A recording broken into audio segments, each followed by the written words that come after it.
வணக்கம். இப்போது scalar versus vector.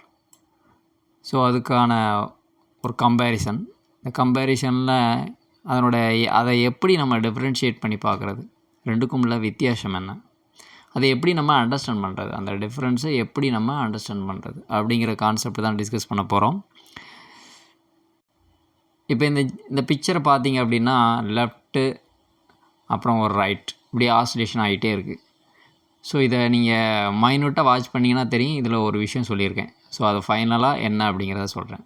Okay, இப்போ இந்த பூனை வந்து என்ன செய்யுது அப்படின்னா மூவ் ஆகிட்டே போகுது. எவ்வளோ தூரம் மூவ் ஆகுது அப்படின்னா ஒரு 8 மீட்டர் மூவ் ஆகுது.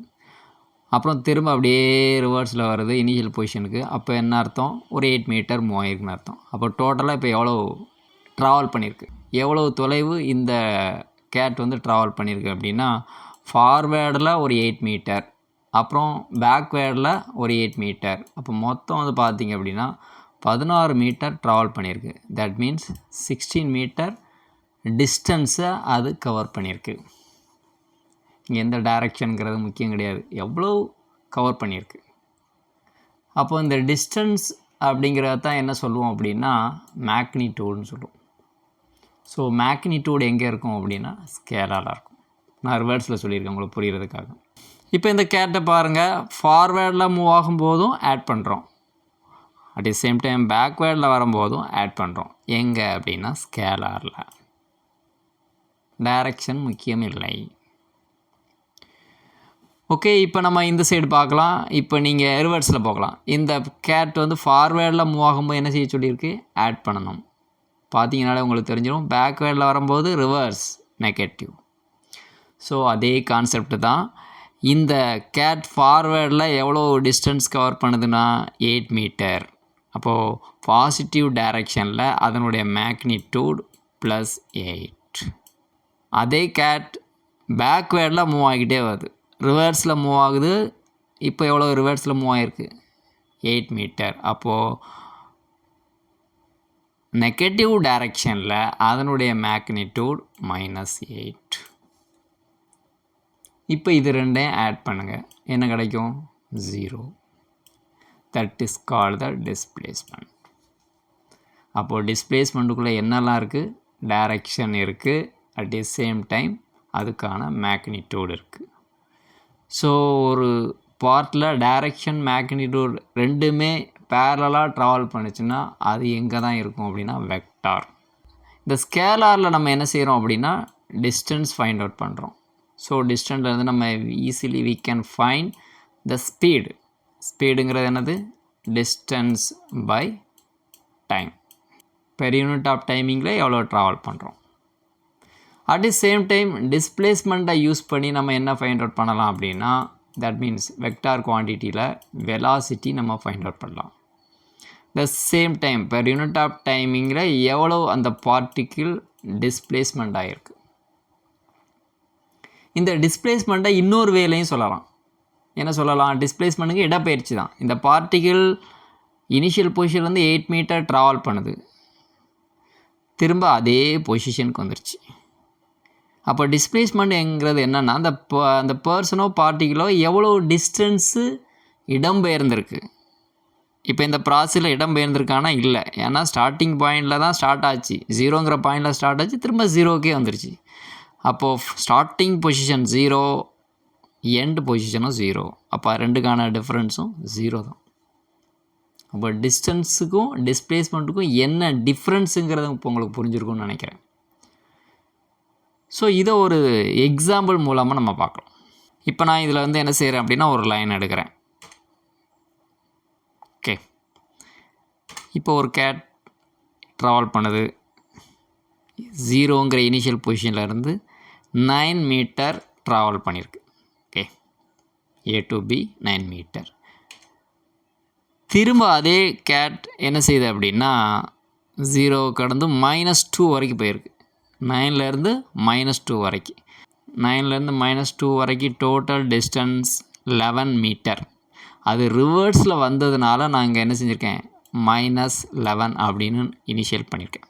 ஓகே, இப்போ இந்த டிஸ்கஷனில் இருந்து எப்படி நம்ம வந்து டிஸ்டன்ஸு டிஸ்பிளேஸ்மெண்ட் ஃபைண்ட் அவுட் பண்ணுறது அப்படிங்கிறத பார்க்கலாம். இப்போ டிஸ்டன்ஸ் எப்படி ஃபைண்ட் அவுட் பண்ணுவீங்க? டைரக்ஷன் முக்கியம் கிடையாது. A to B 9 metre, 9. திரும்ப P to C 11 metre, 9 + 11 20 metre. இப்போ what about the speed? Speed is equal to distance by time. Total distance 20 metre. இங்கே 4 செகண்ட் நான் டைம் எடுத்துருக்கிறேன். அப்போது டிவைட் பை 4 அப்படின்னா ஸ்பீடு 5 மீட்டர் பர் செகண்ட். இதே இது டிஸ்பிளேஸ்மெண்ட்டில் எப்படி நம்ம ஃபைண்ட் அவுட் பண்ணுறோன்னு பாருங்கள். ஃபைனல் பொசிஷன் அப்படிங்கிறது என்ன அப்படின்னா -2. இனிஷியல் பொசிஷன் ஸ்டார்ட் பண்ணது எங்கே அப்படின்னா 0. இப்போ இந்த ரெண்டுக்குமான டிஃப்ரென்ஸ் -2 -0 அப்படிங்கிறது -2 மீட்டர். இது டிஸ்பிளேஸ்மெண்ட். இப்போ ஆட்டோமேட்டிக்காக velocity displacement by time -2/4 -1/2 metre per second. இப்போ கம்பேர் பண்ண பாருங்கள். ஸ்பீடு 5 மீட்டர் பர் செகண்டாக இருக்குது, ஆனால் வெலாசிட்டி -1/2. அவங்க இது மெயினாக ரோல் ப்ளே பண்ணியிருக்கு அப்படின்னா நெகட்டிவ் டைரக்ஷன். அதே இது சப்போஸ் ரெண்டுமே சேம் டைரக்ஷனில் இருக்கும்போது எப்படி இருக்கும்? ஒரு பார்ட்டிகிள் சேம் டைரக்ஷனில் மட்டுமே ட்ராவல் பண்ணியிருந்தால் டிஸ்டன்ஸும் டிஸ்பிளேஸ்மெண்ட்டும் எப்படி இருக்கும் பாருங்கள். ஏலேருந்து பிக்கு 9 மீட்டர் ட்ராவல் பண்ணியிருக்கு, அவ்வளோதான். ரிவர்ஸில் வரல, நெகட்டிவ் டைரக்ஷன் இங்கே கொடுக்கல. அப்போது ரெண்டுமே சேம் டைரக்ஷன் அப்படின்னா டிஸ்டன்ஸ் எப்போவுமே இன்க்ரீஸ் தான் ஆகும். ஒரே டைரக்ஷனில் ஃபார்வேர்ட்லேயே போகிறதுனால சேம் டைரக்ஷனுங்கிறதுனால இங்கேயும் பார்த்திங்க அப்படின்னா இன்க்ரீஸ் தான் ஆகும். ஸோ எவ்வளோ டிஸ்டன்ஸு 9 மீட்டர், எவ்வளோ டைமிங்கில் 3 செகண்ட்ஸில். அப்போ ஸ்பீடுக்கான formula distance by time, distance 9/3 3 metre per second.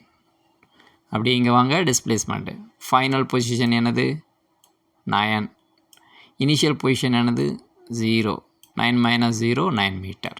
வெலாசிட்டிக்கான formula displacement by time 9/3 3 metre per second. இது சேம் டைரக்ஷனில். சப்போஸ் டிஃப்ரெண்ட் டைரக்ஷன், ஏற்கனவே நம்ம பார்த்துட்டோம் ஒரு சின்ன கம்பேரிஷன். டிஃப்ரெண்ட் டைரக்ஷன் அப்படின்னா நம்ம என்ன செய்கிறோம்? டிஸ்டன்ஸில் அப்படியே ஆட் பண்ணுறோம். 9 + 11 20. அப்போ 20/4 அப்படிங்கிறது 5 மீட்டர் பர் செகண்ட். ஓகே, டிஸ்பிளேஸ்மெண்ட்டுங்கிறது final position minus initial position. Initial பொசிஷனுங்கிறது ஸ்டார்ட் பண்ணுறது, ஃபைனல் பொசிஷனுங்கிறது எண்ட் ஆகிறது. இப்போ -2 - 0ங்கிறது -2 மீட்டர்.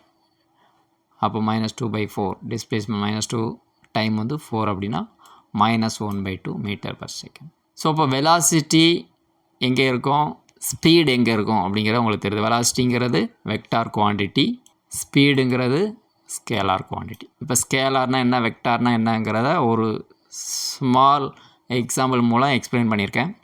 இப்போ இந்த வீடியோவில் வந்து உங்களுக்கு புரிஞ்சிருக்கும் ஸ்கேலார் குவான்டிட்டி அப்படின்னா என்ன, வெக்டார் குவான்டிட்டினா என்ன அப்படிங்கிறத நீங்கள் புரிஞ்சிருப்பீங்கன்னு நினைக்கிறேன். அப்போ இதில் ஃபைனலாக நம்ம ஒரு கன்க்ளூஷன் சொல்லணும் அப்படின்னா என்ன சொல்லலாம்? சேம் டைரக்ஷனாக இருக்கும்போது ஸ்பீடும் வெலாசிட்டியும் ஈக்குவலாக இருக்கும். டிஃப்ரெண்ட் டைரக்ஷனாக இருக்கும்போது ஸ்பீடும் வெலாசிட்டியும் டிஃப்ரெண்ட்டாக இருக்கும். ஓகே, இதுதான் வந்து இந்த ஸ்கேலார் வெக்டார் குவான்டிட்டிக்கான ஒரு கன்க்ளூஷன். ஸோ இந்த வீடியோ உங்களுக்கு புரிஞ்சிருக்குன்னு நம்புகிறேன். இந்த வீடியோவில் உங்களுக்கு டவுட் இருந்துச்சுன்னா கமெண்ட் செக்ஷனில் வாங்க, அதுக்கான ஆன்சரோட நெக்ஸ்ட் வீடியோவில் சந்திக்கிறேன். நன்றி, வணக்கம்.